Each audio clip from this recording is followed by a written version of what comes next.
केवलानंद सोनीपत आज आपके साथ अपने भगवान श्री सत्य साई बाबा के अनुभवों को साझा करूंगा। ओम श्री साई राम। भगवान बाबा के श्री चरणों में मेरा निरंतर प्रणाम व आप सबको भी मेरा प्रेम भरा साई राम। मेरे परम श्रद्धेय भगवान श्री सत्य साई बाबा के साथ मेरी जीवन यात्रा का शुभारंभ सितंबर 1980 में हुआ था। तब से आज तक मेरी ये यात्रा भगवान के साथ निरंतर निर्बाध और बड़ी ही सहजता के साथ चली आ रही है, क्योंकि भगवान बाबा ने मेरा हाथ अपने हाथ में पकड़ रखा है। फिर इसके बाद चिंता की कोई बात ही नहीं है। जब हमारे संरक्षक स्वयं भगवान हों तो फिर बड़ी से बड़ी बाधा न जाने कब और कैसे टल जाती है, किसी को पता भी नहीं चलता। मेरी आप सभी से भी करबद्ध प्रार्थना है कि आप सभी भी अपना हाथ भगवान बाबा के हाथ में दे दीजिए और अपनी जीवन यात्रा का आनंद लीजिए। अब मैं सबसे पहले अपनी प्रथम पुट्टपर्ती की यात्रा के बारे में आपसे अपने अनुभवों को साझा करूंगा। सितंबर 1980 में जब मैं पहली बार बाबा के भजनों में गया तब मुझे बहुत अच्छा लगा और मैं बार बार उस भजनों में जाने लगा। लेकिन एक दिन वहाँ पर एक अनाउंसमेंट हुआ कि इस बार बाबा के जन्मदिन पे हरियाणा स्टेट से काफ़ी सेवा दल ने जाना है, 1 महीने की सेवा वहाँ पर करनी है। तो उसमें जाने के लिए नाम मांगे गए, तो सोनीपत से कोई और तैयार नहीं हुआ, तो मैंने हाँ कर दी और मैं वहाँ पर जाने के लिए अपना नाम दे दिया। तो उस वक्त हमारी स्टेट के जो कोऑर्डिनेटर थे सेवा के, वो प्रसाद साहब हुआ करते थे। उनके नेतृत्व में सारे हरियाणा का सेवा दल पुट्टपर्ती में 22 अक्टूबर को यहाँ से चला था और 24 को हम वहाँ पहुँच गए थे पुट्टपर्ती में। पूरे 1 महीने हमको वहाँ पर सेवा करनी थी। वहाँ पर उस वक्त की पुट्टपर्ती और आज की पुट्टपर्ती में दिन रात का अंतर है। उस वक्त बहुत ही छोटे आकार में हमारे आश्रम का आकार बहुत छोटा होता था।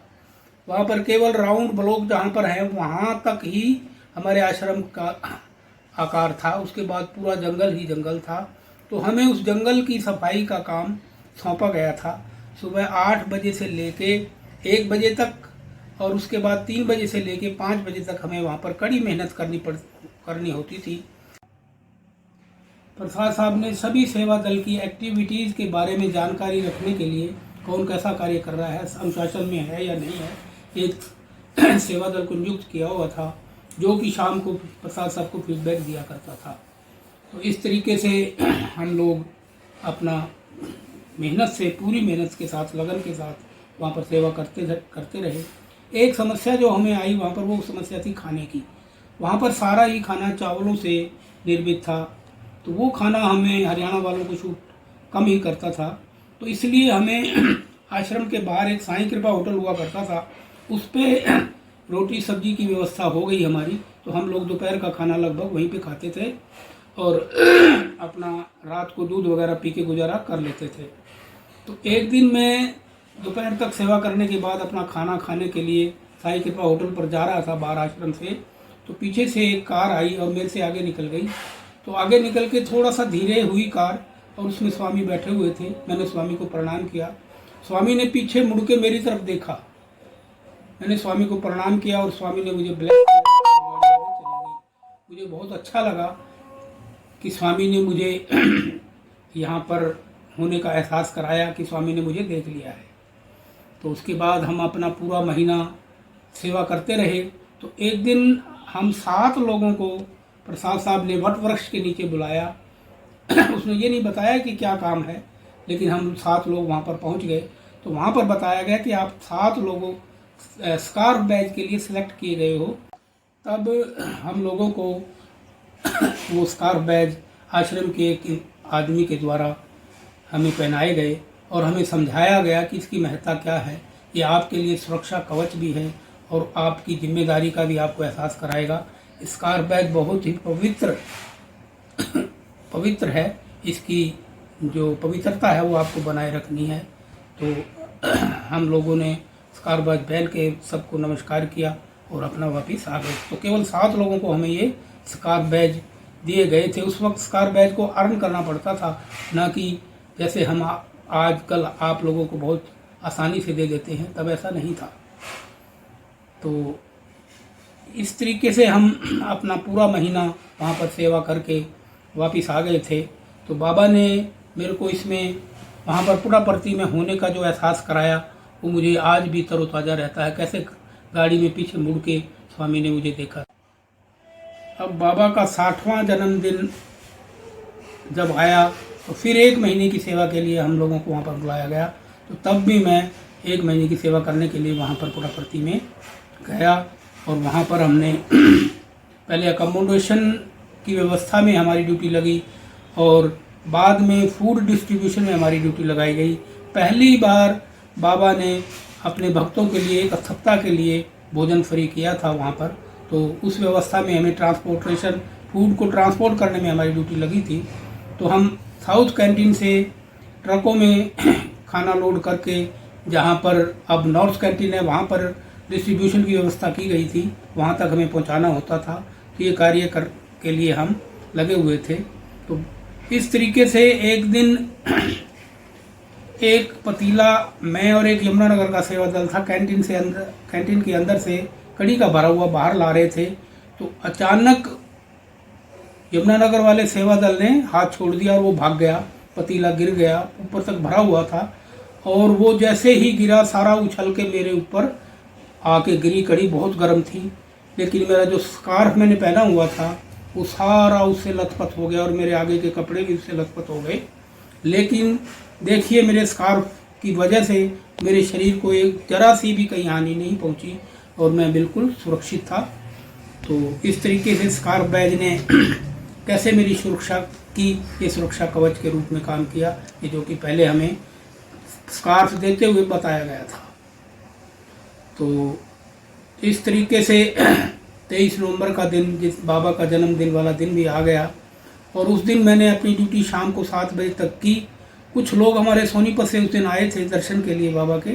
तो मैंने सोची चलो मैं नहा धो के उनसे मिलने जाऊंगा। तो मैं आगे फटाफट नहा धो के कपड़े चेंज करके उनसे मिलने के लिए, जैसे ही मैं 4थी मंजिल पे, मेरा बरामदे में जगह मिली हुई थी मुझे, तो मैं वहाँ से नीचे उतरा। 1 मंजिल नीचे उतर आया था मैं। तो 3री मंजिल से जैसे ही मैंने पैर नीचे रखा, मैं धड़ाम से फिसला और नीचे आ गया। तो मुझे होश नहीं था। 10 मिनट तक लोगों ने बताया कि तुम बेहोश थे और जब मेरी आंख खुली तो मेरे बाएं पैर में बहुत दर्द हो रहा था। तो मैंने देखा बहुत ज़्यादा पैर सूजा पड़ा था। लोग बता रहे थे कि आपके पैर में फ्रैक्चर हो गया है। तो किसी ने कहा कि यही राउंड ब्लॉक के पास मेडिकल कैंप लगा हुआ है, तो आपको हम वहाँ ले चलते हैं, वहाँ डॉक्टर बैठे हैं। तो मेरे को कुछ लोग वहाँ पर ले गए। तो वहाँ पर एक विदेशी डॉक्टर बैठे हुए थे। उन्होंने मेरे पैर को देखा और उनके सामने एक डिब्बा रखा था गोलियों का, उसमें APC लिखा हुआ था उसके ऊपर। तो उसमें से 4 गोलियां उन्होंने निकाल के मेरे हाथ पे रखी और मुझको बोले गो एंड टेक। मुझे पहले इतना दर्द हो रहा था, वो APC की गोली देख के मुझे और भी ज़्यादा गुस्सा आ गया और मैंने वो गोलियां वहीं पे रख दी और उन अपने जो मेरे को लोग लेके गए थे उनसे कहा कि मुझे वापस मेरे बिस्तर पर छोड़ दीजिए। तो उन लोगों ने वापस मुझे लाकर मेरे बिस्तर पर बिठा दिया। तो इतने में थोड़ी सी देर बाद मेरा साथी जो सोनीपत से मेरे साथ गया हुआ था वो भी आ गया वहाँ पे। तो उसको मैंने अपनी ये बात बताई पैर वाली। तो उसने देख के, उसने देखा पैर, तो वो बोला तेरा पैर टूट गया। मैं अचंभित था। खैर दर्द तो हो ही रहा था, सूजन भी बहुत थी। तो इतने में ही एक सज्जन गले में स्टेथोस्कोप डाल के वहाँ पे आए और अंदर अपना रूम खोला और रूम में चले गए। उनके रूम के बाहर ही हमारा बिस्तर लगा हुआ था बरामदे में। तो मैंने अपने साथी से कहा कि आप देखिए शायद ये डॉक्टर साहब लगते हैं, तो इनसे ज़रा एक बार बात कीजिए, इनको बुलाइए। तो मेरे साथी ने 2 मिनट बाद उसका दरवाज़ा दोबारा से नॉक किया और जैसे ही वो डॉक्टर साहब आए तो उनसे बात की। तो उन्होंने मेरे पाँव को देखा। वो बोले may be fracture, not sure, मैं आपको भी अभी के लिए दवाई दे देता हूँ। कल सुबह 8 बजे आप मेरे जनरल हॉस्पिटल में मेरे पास आ जाना। मैं हड्डियों का ही डॉक्टर हूँ। मैं आपका वहाँ पे एक्सरे करूँगा। अगर फ्रैक्चर होगा तो वो प्लास्टर लगा दूंगा, अदरवाइज मैं आपको दवाई दे के छुट्टी कर दूंगा। तो उस डॉक्टर साहब ने मेरे पैर पे एक स्प्रे लगाया रात को और एक पट्टी बांधी और एक कैप्सूल मुझे दिया खाने के लिए और कहा कि आप रात भर आराम से सोओगे, सुबह आप मेरे पास आ जाना। तो मैं रात को सो गया, बड़ी आराम से, बहुत अच्छी नींद आई। सुबह 7 बजे मेरी आँख खुली तो मेरा साथी बाहर जाके एक रिक्शा ले आया और मुझे डॉक्टर साहब के साथ सिविल हॉस्पिटल में लेके चला गया। वहाँ पर डॉक्टर साहब बैठे हुए थे। उन्होंने मेरे पैर की पट्टी खोली और देखा कि मेरे पैर पे स्वेलिंग जो है बहुत कम हो चुकी थी। तो वो कहने लगे कि फ्रैक्चर तो नहीं है क्योंकि स्वेलिंग कम हो चुकी है। इसलिए उन्होंने एक स्प्रे, 2 पट्टियाँ और कुछ दवाइयाँ मुझे दी और कहा कि ये आप जाके यूज़ करो और 2-3 दिन में आप बिल्कुल ठीक हो जाओगे। तो हम वहाँ से वापस अपने आश्रम में आ गए। तो वहाँ उस दिन 24 तारीख हो चुकी थी। तो कुछ लोग 24 तारीख को भी वापस आने वाले थे। मुझे बाबा के प्रति कुछ मन में अविश्वास और नाराज़गी पैदा हो गई थी, क्योंकि बाबा के जन्मदिन वाले दिन मेरे साथ ये घटना घटी थी। तो मैं थोड़ा सा मायूस था कि बाबा ने 1 महीने की सेवा करने के बाद मुझे ये क्या रिवार्ड दिया है। तो खैर मैं 24 तारीख को ही अपने एक साथी के साथ अपनी टिकट बदल के वापस सोनीपत आ गया और यहाँ आकर किसी एक देसी वैद्य से कुछ 2-3 दिन इलाज कराया और मेरा पैर बिल्कुल ठीक हो गया। तो लगभग 1 महीना बीतने के बाद स्वामी रात को मेरे यहाँ ड्रीम में आते हैं और मुझको हल्का सा ऐसे गाल पे स्लैप करते हैं और कहते हैं, पगले तू मेरे से नाराज़ होकर बिना प्रसाद लिए वापस आ गया। तेरे को पता भी है कि उस दिन तेरे साथ क्या घटना घटनी थी। तो स्वामी मेरे को क्या पता क्या घटना घटनी थी, जो घटना घटी उसका मेरे को तो पता है, इसलिए मैं तो आपसे नाराज़ होकर आ गया। तो स्वामी हंसने लगे और मेरे को बोले कि आज के दिन तेरे को एक्सीडेंट होना था और तेरे को 17 फ्रैक्चर होने थे और 3 साल तेरे को बेड पे रहना था। तो तेरा इतना बड़ा संकट मैंने केवल इतने छोटे से दुख में काट दिया। तो आप समझ लीजिए कि मैंने तेरे साथ क्या किया। मुझे बहुत अचंभा हुआ। स्वामी से क्षमा मांगी और स्वामी के हाथ जोड़ के प्रणाम किया। स्वामी ने मुझे हाथ उठाकर ब्लेस किया और मेरे ड्रीम से स्वामी चले गए।